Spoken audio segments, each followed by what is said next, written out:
Hello বন্ধুরা, কেমন আছো? আশা করি অনেক অনেক ভালো আছো। তো আজকে আবার একটা ভিডিও নিয়ে চলে এলাম।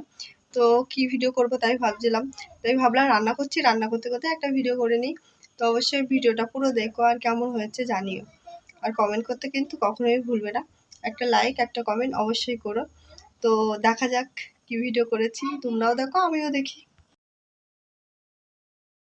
কি বলো তো, আমি আর একটা ফোনে মানে আমার বরের ফোনে আমি ভিডিও করতাম। তো ওখানে কি মানে ফেসবুকে আমি টাইম দিতে পারতাম না। আর কি করে টাইম দেবো বলো, ওইটা আমার বরের ফোন, আর আমার বর গাড়ি চালায়, সকালবেলায় বেরোয় আর আসে রাত্রির বেলায়, প্রায় 10টা 11টা, কোনো দিন তো 12টায় বেজে যায়।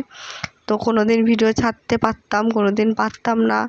আর জানতাম না যে আগে তো আমি ইউটিউব থেকেই ভিডিও করতাম, সেই ভিডিও ডাউনলোড করেই দিতাম, তো একটু ভিউজ হতো না। আর জানতাম না যে মানে ফেসবুকে এতটাই অ্যাক্টিভ থাকতে হয়, সবার মানে কমেন্টে রিপ্লাই দিতে হয়, আগে জানতাম না।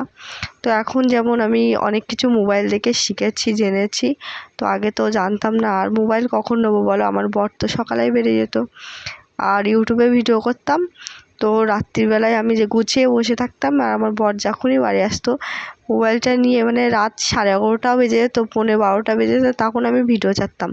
তাহলে বলো ভিডিওর কি ভিউজ হয়? ঠিক টাইম মতো তো পোস্ট করতে হয় ভিডিও, বলো।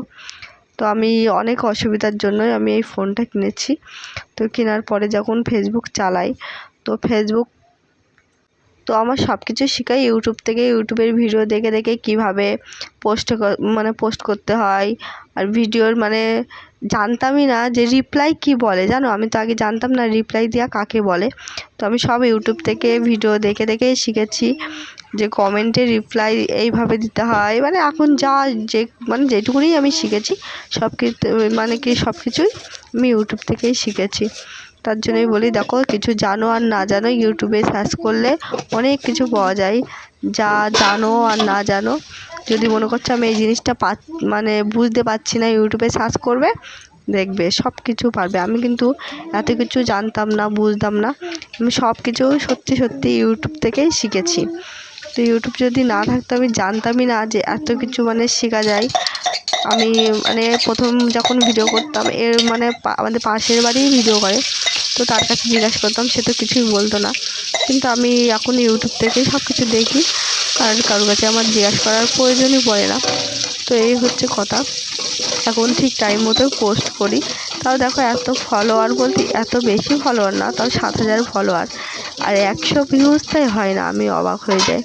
সত্যি কথা বলতে সবার কাছে ভিডিও না পৌঁছোয় না, ওই কারণেই আমরা হয়তো ভাবি যে আমাদের ভিডিও ভালো লাগে না তাই দেখে না, কিন্তু না, আসলে আমাদের ভিডিও সবার সামনে যাবে তারপরে তো মানুষ দেখবে। আর ফেসবুক তো সবার সামনে পাঠায় না, ওই কারণেই ভিডিও কেউ দেখে না, পাঠালে তো অবশ্যই দেখতো। তো এই কথাগুলো আমি কিন্তু আগে জানতাম না, অতটা বুঝতাম না, কিন্তু এখন ভিডিও দেখে যা বুঝেছি, সত্যি কথা এটাই যে ফেসবুক বলো ইউটিউবে বলো, ভিডিও যেখানেই করো সেখানেই মানে সে জায়গার থেকে যদি না পাঠায় কারোর সামনে, তাহলে তার ভিডিওতে ভিউজ আসবে না। তো তাদের হাতেই সব কিছু, আমরা ভিডিও যতই সুন্দর করি, তো যখন যদি মনে করে যে একদিনের ভিতরে তোমার ভিডিও ভাইরাল করে দিতে পারবে, তো তারা অবশ্যই পারবে, কিন্তু করবে না।